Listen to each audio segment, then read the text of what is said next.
Welcome and congratulations on your first inflatable hot tub.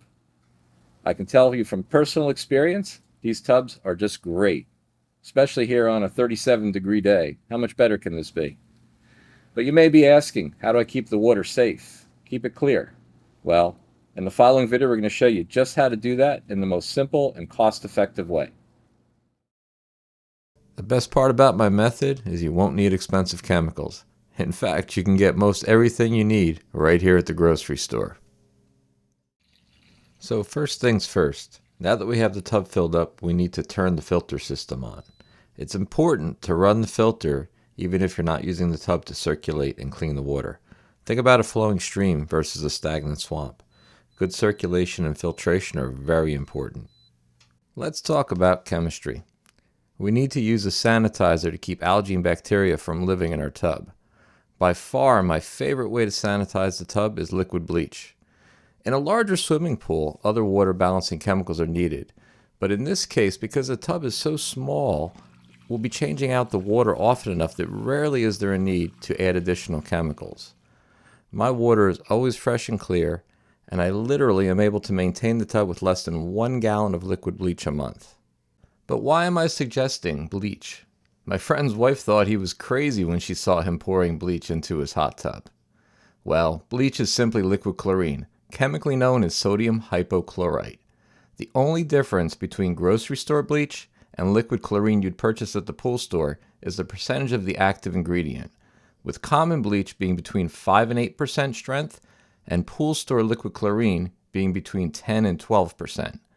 Effectively, you can just use about 30% more of the weaker product and get the same result. Ideally, we'll want to maintain a chlorine level of 3 to 5 parts per million, but initially we suggest giving the pool a one-time shock treatment by bringing the chlorine levels up to 7 parts per million. I could bore you with all the formulas and calculations, but unless you're studying to be a scientist, the easiest way is to simply use an online pool calculator. You'll need to know the capacity of your tub in gallons and also the strength of your bleach. In our case, this tub holds about 200 gallons, and we're using concentrated bleach that's 7.5%. Plugging these numbers into the pool calculator says the amount of bleach required will be 2.3 ounces to raise our chlorine level to 7 parts per million. To dose the tub, we'll simply measure out 2.3 ounces and pour it directly into the spa. Put the cover back on the tub. Set your desired temperature and let the system run. We really want to start with the sanitary tub and allow a full 24 hours for this chlorine to circulate and do its job. Typically, these tubs heat quite slowly, maybe 1 or 2 degrees per hour.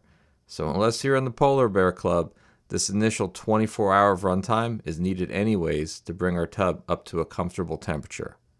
We'll let it run and check back tomorrow. So it's been 24 hours and we're back at the hot tub. The shock treatment we put in has had 24 hours to circulate. What we're going to do now is we're going to take a water test.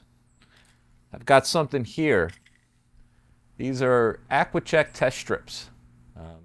I tend to like these because they can check for chlorine levels up to 20 parts per million, and I found that some cheaper strips just aren't accurate. But let's go ahead and do the test. So you pull one strip out, and then we're going to put it in the tub. You want to submerge it at least a foot below the surface. Hold it level, and then we're going to take our reading 15 seconds after putting it in there. So let me show this to the camera. As we can see, we are right at about 5 parts per million, which for our purposes, that's perfect. That's exactly where we want it to be. But moving forward, you're going to ask, how much do I put in the future? That was the initial shock treatment. Right now our water is balanced exactly where we need it. But what we're going to need to do is we're going to want to check the water every time before we get in the hot tub. So pretty much once a day. Even if you don't go in, check it once a day. It's simple to do. After a while, you'll get used to, kind of like what your tub does and how much chlorine it uses. But for now, we want to err on the safe side and always check it. You can't check it enough. I'm going to give in the next video, or next part of the video, I'm going to give an example of exactly how much chlorine to put in based on what reading you get from these strips. As a new spa owner, I can't stress enough the importance of testing your water daily.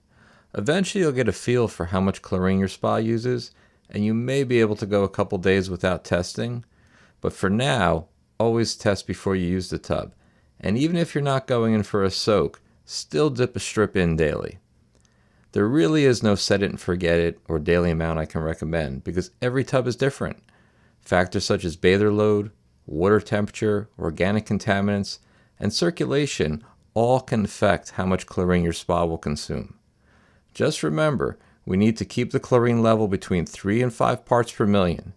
Anything under 3 is what I call the danger zone for all kinds of nasty things that can make us sick. So how much bleach do we need to put in to maintain our hot tub?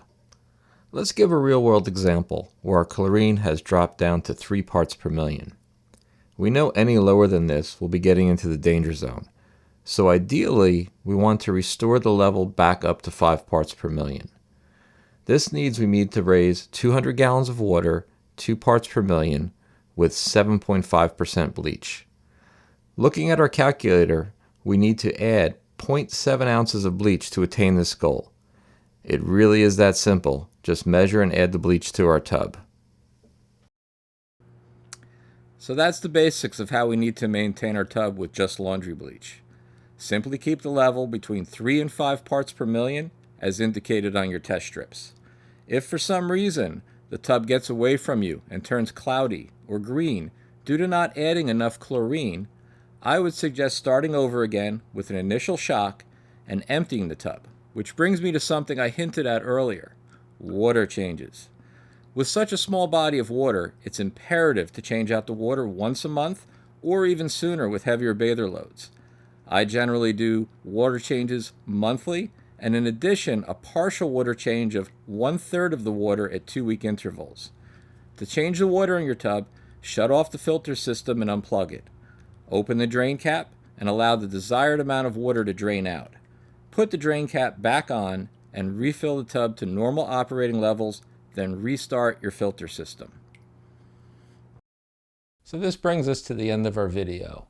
I know some people may point out that I left out certain aspects of water chemistry, things like hardness, pH, total alkalinity, but for 95% of inflatable spa owners, you're not going to need to worry about those things. Tap water is quite balanced, and unless you're filling it from a well or some source like that, it's something you really don't need to concern yourself with. I want to thank everybody for watching the video. Have a happy holiday, and please give the video a thumbs up if you liked it.